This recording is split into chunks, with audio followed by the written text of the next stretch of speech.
ಭಗವಂತನಲ್ಲಿ ಇವತ್ತಿಂದ ಏನು ಕೇಳಬೇಡಿ, ಏನು ಬೇಡಬೇಡಿ, ಏನನ್ನು ಇಸ್ಕೊಳ್ಬೇಡಿ.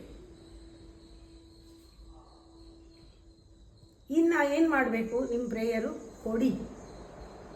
ಕೊಡೋದಕ್ಕೆ ಶುರು ಮಾಡಿ. ದೇವ್ರಿಗೆ ಏನು ಬೇಕೋ ಕೊಡಿ. ಹಾಗೆ ಕೇಳಿದಾಗ ನನ್ನ ಹತ್ರ ಏನಿದೆ ಅಂತಾರೆ.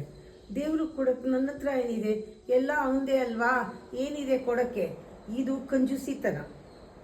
ಜಿಪ್ಪುಟ್ರೆ ಹಾಗೆ ಹೇಳೋದು.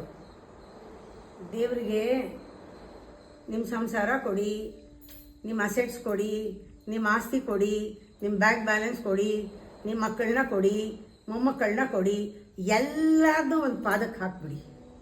ತಗೋ ನಿಂದು, ನಂದೇನೂ ಅಲ್ಲ, ಇದು ನಿಂದು. ನಂದು ಕೋಪ ತಾಪ ಎಲ್ಲ ನಿಂದೇನೆ ಅಂತ ಒಪ್ಪಿಸಿ ಕೂತ್ಕೊಳ್ಳಿ. ನಾವು ಏನೇನೋ ಹಣ ಖರ್ಚು ಮಾಡ್ತೀವಿ, ಪೂಜೆಗಳು ಮಾಡ್ತೀವಿ, ಎಲ್ಲ ಬೇಕಾದಷ್ಟು ಭಕ್ಷ್ಯ ಭೋಜ್ಯಗಳೆಲ್ಲ ಕೊಡ್ತೀವಿ.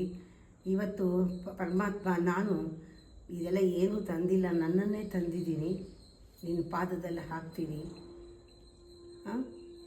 ಎಲ್ಲ ಪಾಪ ಶಾಪ ತಾಪ ಎಲ್ಲ ನಿಂದೇನೆ ಎಲ್ಲ ಹಾಕ್ಬಿಟ್ಟಿದ್ದೀನಿ. ಕ್ರೋಧ ಮೋಹ ಮದ ಮಾತ್ಸರ್ಯ ಎಲ್ಲ ಗುಣಗಳು ನಿಂದೆ. ಎಲ್ಲವನ್ನು ಸಮರ್ಪಣೆ ಮಾಡ್ಕೊಂಡಿದ್ದೀನಿ.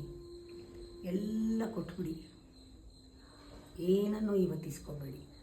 ಒಂದು ಪ್ರೇಯರ್ ಆ ಥರ ಮಾಡಿ, ಆಮೇಲೆ ನಿಮಗೆ ಗೊತ್ತಾಗುತ್ತೆ ನಮಗೂ ದೇವ್ರಿಗೂ ಏನು ಕನೆಕ್ಷನ್ ಇದೆ, ಏನಾಗುತ್ತೆ ಅಂತ.